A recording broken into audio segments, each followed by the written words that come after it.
कुछ जमीनें सिर्फ मिट्टी नहीं होती, उनमें इतिहास को मोड़ने की ताकत होती है।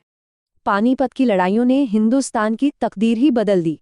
चलिए समझते हैं कैसे। आखिर जमीन के इस टुकड़े में ऐसा क्या खास था जो इसे इतना जरूरी बनाता था? देखिए, पानीपत की लोकेशन एकदम परफेक्ट थी। दिल्ली का एंट्री गेट और फौजों के लिए खुला मैदान। मतलब दिल्ली जीतनी है तो पहले पानीपत जीतना होगा। चलिए पहली लड़ाई देखते हैं। साल था 1526। दो बड़ी ताकतें हिंदुस्तान के तख्त के लिए आमने सामने थीं। एक तरफ था बाबर और दूसरी तरफ दिल्ली का सुल्तान इब्राहिम लोधी। आंकड़े देखें तो बाबर की फौज 7 गुना छोटी थी। लड़ाई तो नामुमकिन लग रही थी, है ना? लेकिन बाबर के पास एक ऐसा हथियार था जो गेम चेंजर साबित हुआ, तोपें। तोपों के शोर और धुएं ने लोधी की हाथी सेना में ही भगदड़ मचा दी। और बस कुछ ही घंटों में दिल्ली सल्तनत खत्म हुई और मुगल साम्राज्य की शुरुआत हुई। अब 30 साल आगे चलते हैं। यही मुगल साम्राज्य अब टूटने की कगार पर था। इस बार मैदान में थे 13 साल के अकबर और दिल्ली के नए शासक हेमू। लड़ाई में हेमू जीत रहा था। लग रहा था मुगलों की कहानी अब खत्म होने वाली है।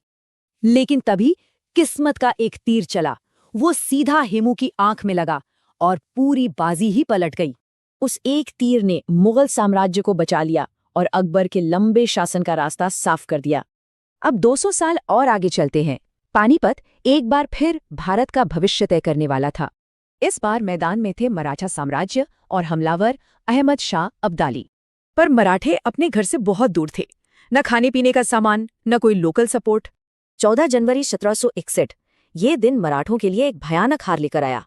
इस हार ने भारत में एक पावर वैक्यूम बना दिया और इसने अंग्रेजों के लिए रास्ता खोल दिया। तो पानीपत क्या सिखाता है? पहला सबक, टेक्नोलॉजी बड़ी से बड़ी फौज पर भारी पड़ती है। दूसरा सबक, एक सही लीडर या किस्मत का एक पल पूरे साम्राज्य की तकदीर बदल सकता है।